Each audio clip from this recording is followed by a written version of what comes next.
शरीर बीमार होता है, हौसला और जज्बा बीमार नहीं होता। व्यक्ति बीमार होने के बाद स्वस्थ होता है, लेकिन जो हौसला उसके अंदर बीमार होने से पहले व्यवस्थ रहता है, वही हौसला जब वह स्वस्थ होता है तो और परवाज लेता है। जैसा कि आज हौसला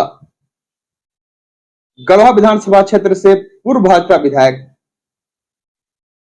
सत्येंद्रनाथ तिवारी में देखने को मिला। जिस तरह वह पिछले दिनों बीमार होने से पहले मुखर होकर और एक जज्बे के साथ बोला करते थे, ठीक आज लगभग 3 माह बाद जब स्वस्थ होकर वह लौटे तो जहां एक तरफ सैकड़ों हाथों ने उन्हें माला पहनाकर जोरदार स्वागत किया और कार्यक्रम में जब पहुंचे तो उसी अंदाज में, अपने पुराने चिर परिचित अंदाज में उन्होंने कार्यक्रम में मौजूद लोगों को संबोधित भी किया। आपको बताएं, यह चुनावी साल है, आप बखूबी जान भी रहे हैं, और भाजपा ही वो एकमात्र राजनीतिक पार्टी है जिसके द्वारा चुनाव को लेकर नहीं बल्कि 12 महीना लगातार कार्यक्रम आयोजित किए जाते रहते हैं।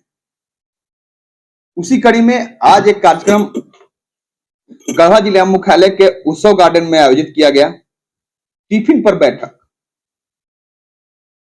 टिफिन पर बैठक का मुख्य उद्देश्य है कि जो कार्यकर्ता हैं उनके बीच मौजूद रहना, उनसे संवाद करना, उनसे आगामी तैयारी के बारे में चर्चा करना। खाते के साथ कहा जाता है कि खाने के टेबल पर जो चर्चा होती है वह चर्चा बड़ी मजबूत होती है और लोगों को के दिलों में वह बात समा जाया करता है जब बात खाने के टेबल पर होती है। उसी के मद्देनजर भाजपा द्वारा एक कार्यक्रम आयोजित किया गया है।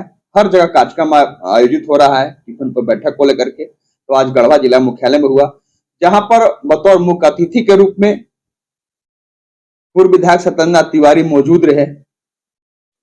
भाजपा के वर्तमान जिला अध्यक्ष ओम प्रकाश केसरी मौजूद रहे। वरिष्ठ नेता जवाहर पासवान मौजूद रहे। ओम प्रकाश तिवारी रहे।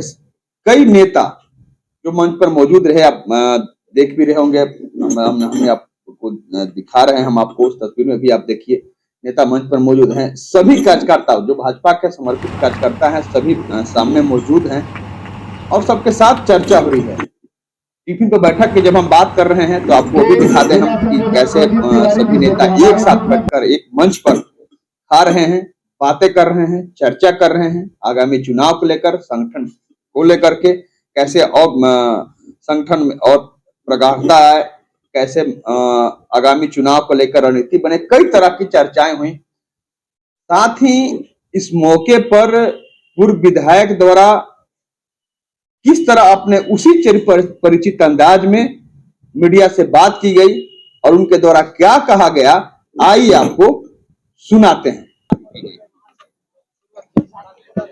आज का यह बैठक, यह टिफिन बैठक है और मुख्य ये भी आप समझिए कि आज 3.5 महीना के बाद भारी दुर्घटना में, जिसमें विरोधी को तो लगता था कि अब चांस कम नहीं है, तो भरसक ही आ पाएंगे रोड पर, लेकिन ऊपर वाला मारने वाले से बचाने वाला का हाथ लंबा होता है। ऊपर वाला की कृपा से मैं पूरी तरह स्वस्थ हूँ और 3.5 महीना में स्वस्थ होकर के फिर से गरीब गुरबा के लिए लड़ाई लड़ने के लिए मैं तैयार हूँ।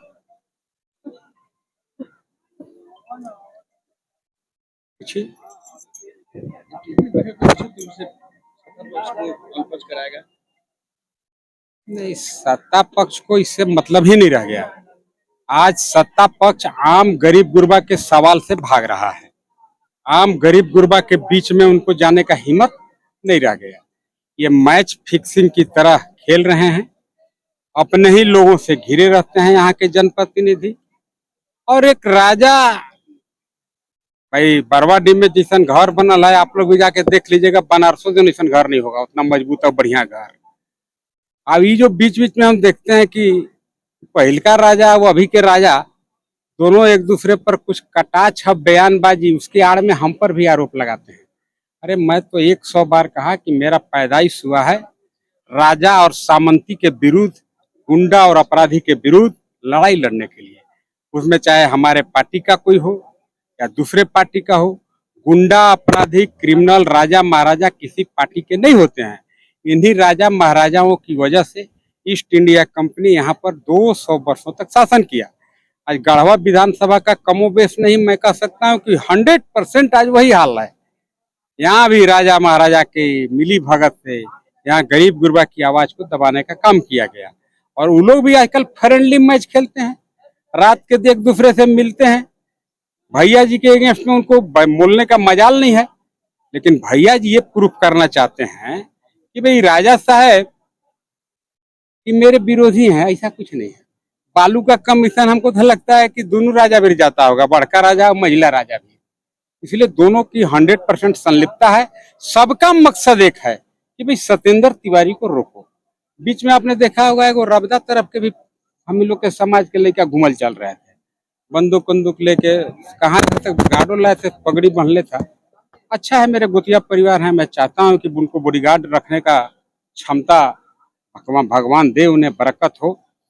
लेकिन क्यों, किसके इशारे पर थे, कहां से उन्हें ताकत प्राप्त हो रहा था? और जैसे ही वह ताकत विड्रॉ करते हैं भैया जी, आज बॉडीगार्ड कहाँ गया? इसीलिए ये सब कुछ नहीं है। आज देखिए तरह तरह के लोगों को दिग्भ्रमित किया जाता है, गुमराह किया जाता है कि सत्येंद्र तिवारी के भाजपा अभी टिकट नहीं देगा।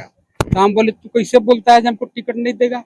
तो भैया जी बोल रहे हैं कि कई करोड़ में टिकट बेचाएगा ना, तो सत्येंद्र तिवारी के टिकटें नहीं लेवे देंगे। एकदम ही रास्तब गार के लिए हरे मर्दे, ये अगर नहीं रहता तो हम सबसे गड़वे उठा के ट्रेन पर लोड करके लेके चल जाते। अभी तो बालुए उठा के ले गए हैं। इसलिए वो कहता है कि कई करोड़ रुपया लगेगा, बस भाजपा से टिकटें दिवा देंगे, राजा साहब के दिवा देंगे कहता है, माने कोई थर्ड आदमी के दिवा देंगे। अरे उनको पता नहीं है, भाजपा पार्टी है, इसमें पैसा पर टिकट नहीं बिकता है। बीच बीच में तो ऐसा चर्चा सुनिएगा, उनके 4 गो चहेते लोग पान दुकान पर चले जाएंगे, कहेंगे जो सत्येंद्र तिवारी के रोकेला अगर नहीं होगा तो हम ही भाजपा में चल जाएंगे, जो सत्येंद्र तिवारी कैसे रुक जाए। अरे जरा साथे जनता है, जरा साथे पूरा भारतीय जनता पार्टी है, उसको चंद लंग लुहेड़े ये सब क्रिमिनल अपराधी और राजा हमको रोकेंगे? मैं तो जब कुछ नहीं था 2009 में इसी बाबूलाल मरांडी जी के पार्टी से, कंघी छाप से, मैं इन्हीं राजा को हराया था, कई लोगों का जमानत करा दिया था। उसको ये लोग याद नहीं करता है, बस इसी को बड़ी याद करता है कि सत्येंद्र तिवारी हार गया, जनता इसको नकार दिया। और अगर ये बात आप अगर जानना चाहते हैं कि भाई आपके पास क्या ऐसा पुख्ता सबूत है कि पहले के राजा साहब, पहले के यहाँ पे जो जनप्रतिनिधि हुआ करते थे और वर्तमान जनप्रतिनिधि और बरवाडी वाला नौकी राजा, इन लोगों में आपसी मिली भगत और संलिप्तता है। इसका सबसे बड़ा उदाहरण शिव नाला का वह भूखंड है, शिव नाला का वह जमीन है। शिव नाला के गरीब गुरबा, वहां पर दलित पिछड़े चंद्रवंशी समाज के लोग हैं, साहू समाज के लोग हैं, निरीह लोग रहते हैं। उनका आज नहीं 100 साल से उनका जमीन पर उस कब्जा है। उसमें 3.5 एकड़ का उनका माल बना हुआ है। और कुछ गरीब गुरबा लोग 6 एकड़ कब्जा में है, लेकिन बेचारे माल नहीं बनवा पाए, लेकिन उनके कब्जे में है। और उसके ठीक बगल में राजा साहब 25 एकड़ जमीन का माल बनवा के बाउंड्री मार दी। उसके ठीक बगल में एक बार धमकदार सिंह, नाम तो हम नहीं जानते हैं, वो रजे ब्रांड है, रजे के हैं, उनको 7 एकड़ की जमीन है वहीं पर बगल में। अब गरीब गुरबा के जिसका गरमजरुआ जमीन है, माल बना हुआ है, उस पर सीओ धापा बोल देता है, कहता है इसी में बनेगा कॉलेज। कॉलेज जब हम रोकते हैं तो कहता है कि सत्येंद्र तिवारी शिक्षा का विरोधी है। अरे शिक्षा का विरोधी नहीं है, हम गरीब गुरबा का जमीन कोई हड़पे ये मैं नहीं चाहता हूं। मैंने उसके लिए प्रयास किया, लड़ाई भी लड़ा। मैं तो कह रहा हूं कि मान लीजिए उसमें अगर गरीब गुरबा का जमीन बच जाता तो राजा साहब का जमीन में फिर कॉलेज बनता, जो मैं चाहता हूं। 25 एकड़ जमीन आप भी तो गरमजरुआ जमीन का माल बनवा के आपके नाम पर कर लिया है। अब 3.5 एकड़ चंद्रवंशी और साहू का जमीन है, वो आप लूट लीजिएगा। अब 25 एकड़ का माल बनवा लीजिएगा तो उसको कोई पूछने वाला नहीं है। तो मेरा सवाल ये है, ये एग्जाम्पल के रूप में मैं कह रहा हूं, इस पर भैया जी का जबान क्यों नहीं खुलता है? अगर भैया जी और राजा साहब में अगर मिली भगत नहीं है, भैया जी और इनमें अगर संलिप्तता नहीं है, तो एटलीस्ट भैया जी को जाकर के वहां पर चंद्रवंशी जो अति पिछड़े समाज से आता है, साहू समाज, तेली समाज के लोग जो वहां पर हैं, वहां पर भैया जी एक दिन क्यों नहीं दर्शन दिए कि भाई गरीब का जमीन मत लूटो, बगल के राजा साहब के जमीन में भवन बना लो? क्यों नहीं गए? कैसे जाइएगा? तो तय तो हुआ है पहले ही से कि तू विधायक बनेगा। तोरा तो कोई जान नहीं रहा है हमारा बारे में। तो सत्येंद्र तिवारी यहाँ गली गली प्रचारे कर दिया है जो हम कहाँ हैं। वो कच्छ से लेकर के आज शिक्षा माफिया बने हुए हैं। और एक दूसरा उदाहरण भी मैं आपके माध्यम से कह रहा हूँ। यह बात आप मंत्री जी से पूछिएगा कि भाई जब मैं विधायक हुआ करता था, पूर्व के जनप्रतिनिधि राजा साहब एक भवन दिखा करके और दो दो जगह से सब्सिडी लिया करते थे। अगर आप जानते होंगे अच्छा से तब तो अच्छा बात है, नहीं जानते होंगे तो जान लीजिए। मतलब जैक ने झारखंड एकेडमिक काउंसिल से एक भवन को दिखाया, बेंच डेस्क दिखाया, उसमें टीचर दिखाया, कर्मचारी दिखाया, प्यून दिखाया, लेबोरेटरी दिखाया, बाथरूम दिखाया, बेंच दिखाया, और उसके नाम पर जैक से प्रत्येक वर्ष करोड़ों रुपया का अनुदान लेते थे। कि भाई हम इंटरमीडिएट कॉलेज चलाते हैं, सरकार उनको अनुदान देता था, अच्छा बात है। लेकिन उसी भवन को इन्होंने दिखा करके विश्वविद्यालय से डिग्री कॉलेज भी पास कराने का काम किया और कई वर्षों तक जैक से भी अनुदान लेते रहे और विश्वविद्यालय से भी अनुदान लेते रहे। बस उनको खर्चा यह हुआ कि उनको 2 बोर्ड बनवाना पड़ा था। एक बोर्ड में वो लिखवा लिए थे कि भाई झारखंड एकेडमिक काउंसिल इंटरमीडिएट विद्यालय, और दूसरा बोर्ड बनवा दिए थे फलाना सिंह महाविद्यालय। हम उस पर नहीं जाएंगे जो रुपया लगा है, उसमें बाप माल महाराज के मिर्जा खेले होली, पब्लिक के रुपया नाव गांव बपई के, हम उस पर नहीं जाएंगे। हमारा ये कहना है, जब मैं विधायक था उसके विद्यालय के बहुत लोग हमसे संपर्क किए। मैंने विधानसभा में यह मामला को लाया कि भाई राजा महाराजा हैं, एक विद्यालय को दिखा करके 2 जगह से ही अनुदान ले रहे हैं।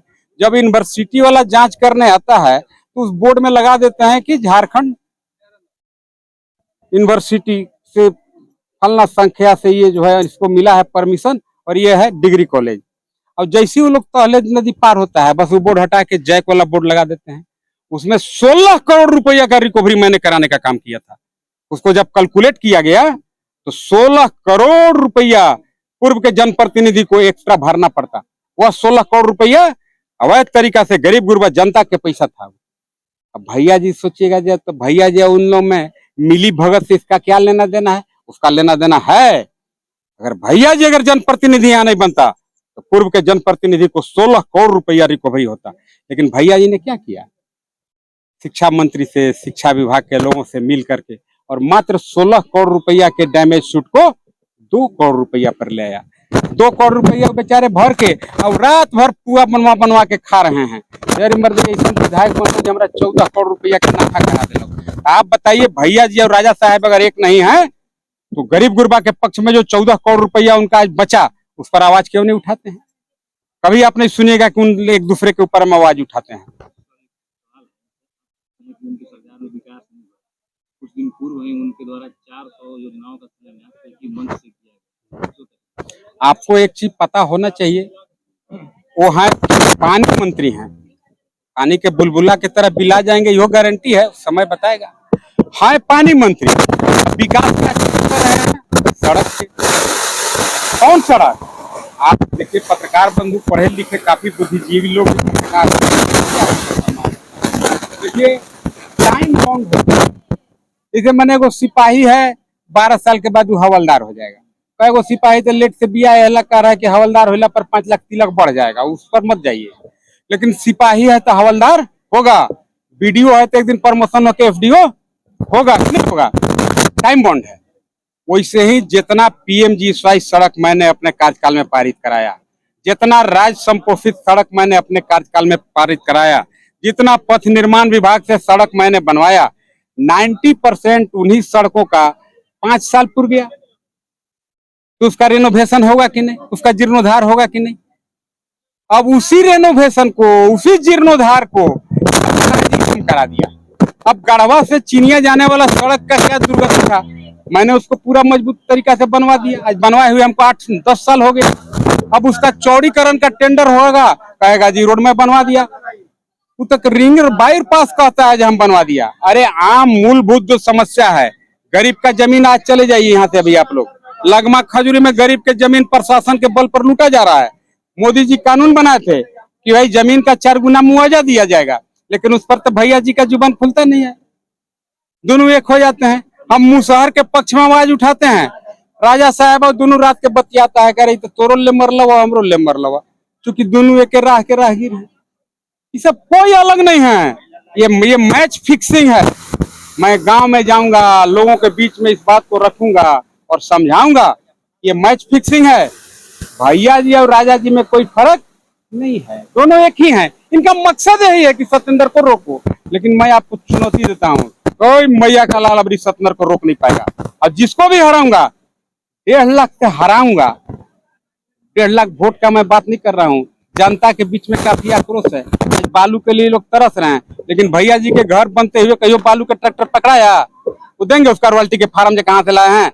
उसके ठीक सामने कलेक्ट्रेट बन रहा है, उसमें उनका पार्टनरशिप है, उनका भाई का, उसमें तो बालू बिना काम नहीं बंद है।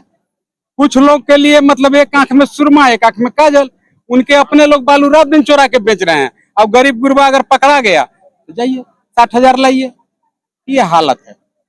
और कोई मन में प्रश्न हो आप जरूर पूछ। आपने कार्यक्रम को देखा, लोगों की मौजूदगी को आपने नजर किया, मंच पर भी लोग रहे, सामने भी लोग रहे, कार्यकर्ता मौजूद रहे। टिफिन पर बैठा कार्यक्रम में सभी नेता और कार्यकर्ता एक साथ खाते हुए बात किए, चर्चा किए। अब यह टिफिन पर बैठक जो हुई, जो भाजपा द्वारा लगातार आयोजित किया जा रहा है अब हर जगह, चाहे राज्य मुख्यालय हो, राज्य के हर जिला हो, विधानसभा क्षेत्र हो, हर जगह कार्यक्रम भाजपा द्वारा चलाया जा रहा है टिफिन पर बैठक में। अब ये जो चर्चा हो रही है खाते के साथ, अब यह चर्चा कितना मजबूती के साथ आने वाले चुनाव में कारगर सिद्ध होता है, यह तो अब आने वाला आगामी 24 का परिणाम ही बताएगा। धन्यवाद।